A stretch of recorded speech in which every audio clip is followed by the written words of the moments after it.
And we get all kinds of wonderful songs. It's just fabulous, isn't it? Just wonderful. Well, my theme for the month is The Art of Happiness, based on the Dalai Lama, His Holiness the Dalai Lama's book.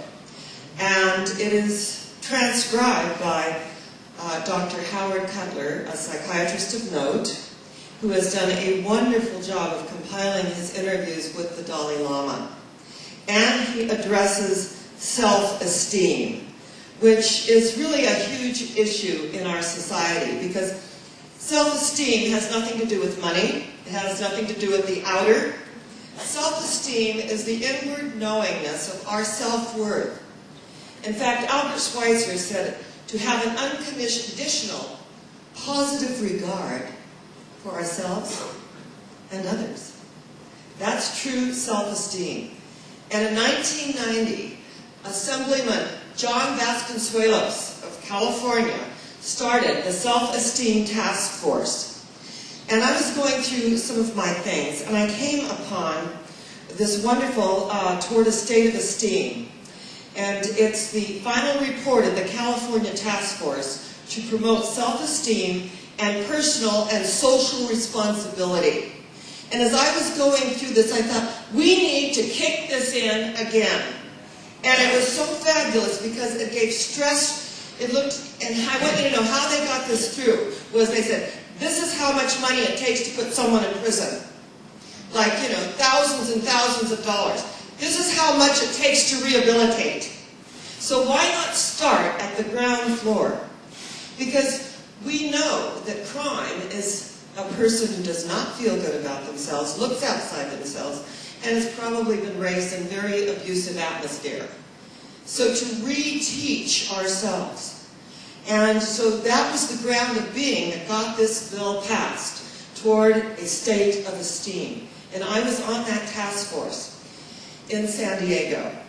And there was such an energy of feeling good about ourselves. Has nothing to do with the outer. It's about what we came in here to do. What gifts, where our destiny is, and the energy that we are created in the image and likeness of God. That we know and we are told that it is good and what? Very good. What is it? Very good. What is it? It's very good, isn't it? That we are created in the image and likeness of something so far superior to anything that we've ever known. And yet we are that. As our humanness gives way to the divine, the Christ consciousness, the Buddha nature, whatever we choose to call it, arises triumphant and victorious. Now, I was reading a very funny story about a girl named Judy Rivers who went to the bank to get a safety deposit box. And they looked through their files, and they said, we can't give it to you because it says here you're dead. And she said, excuse me? No, you're listed as dead. She said, you can see I'm very much alive, and here is my ID. They said, no, we can't give you the safety deposit box. It says here you're dead. Computer says no. Anybody who's into the British comedy. A little itty there. And so she goes to her credit union, and she goes to the Social Security office, and she says, they won't give me a safety deposit box because they say I'm dead. They said, we see that you're very much alive. And so it's like she's got a report card that she's alive and well, and 58 years old and in fabulous health. So she went to the bank again, then to get a checking account, and they said, it says here you're dead. And so she's got all of her things from Social Security. She ended up going to credit checks to see what happened. She had to hire an investigator, and there was some little thing with the computer, and she came out of the computer dead, even though she was very much alive. Now she said this can do something to your self-esteem when you go places and you try to cash a check, and the police suddenly comes because you are like in this identity theft of your own identity. Oh my God, my own identity. And so she's still working on it. And I thought, we go through our identity crises. We have things that come up in our lives. We have dis-eases that come up in our bodies. They are to get our attention. Now this last Sunday I received a call from my daughter, and she was crying, and she said that Larry, she had to take her husband, my son-in-law, I call him my son-in-law, to the hospital because he was having a heart attack. And when we picked him up at the airport on Friday when I went to spend the night, my late husband's birthday was January 6th, so we get together and we celebrate his life. We celebrate the energy of who he was, funny moments, neat little experiences that we had together. And then I went with her to pick him up from the airport, and he said, you know, I've taken CPR and I'm having all the symptoms I know of a heart attack, but I know that's not it.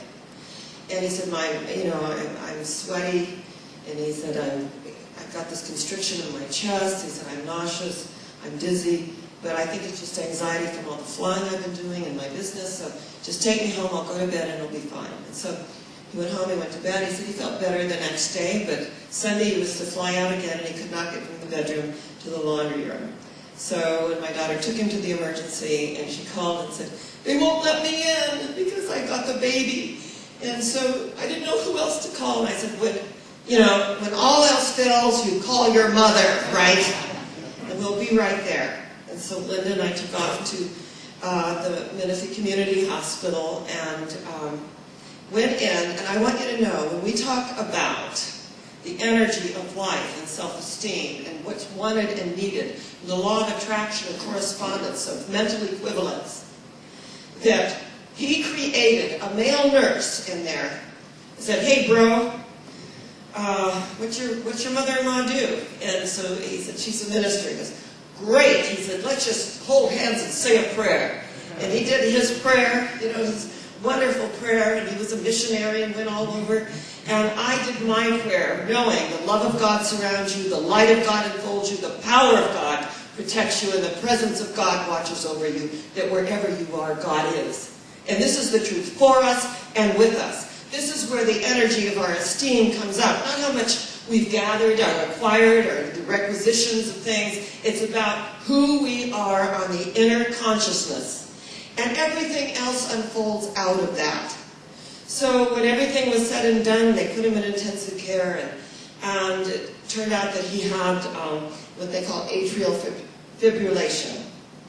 And one of our community had experienced that and went and took care of the baby while my daughter was in the hospital. It was so wonderful to have the support from our community and someone who had experienced that. And so when I talked to my son in love and just said, you have a right to be here.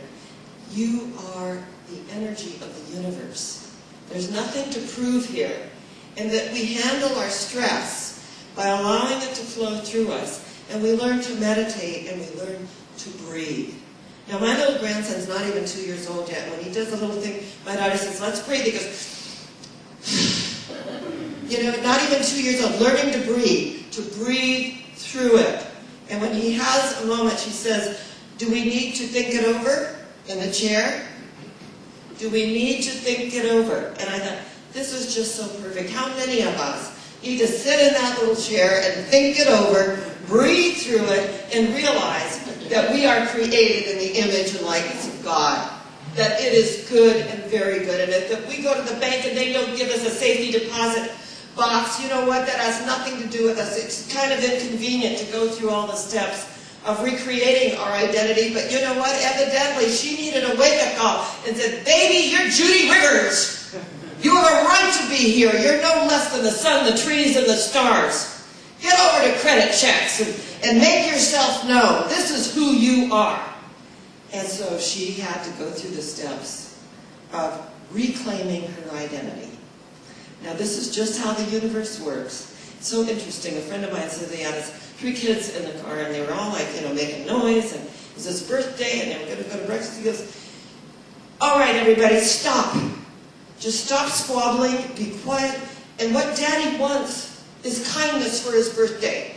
And the 4-year-old said, but I got you something else. Kind of like Bob here when he told us about his wife ran away with his best friend. Oh, that was a sad day. And he said, and I sure do miss him.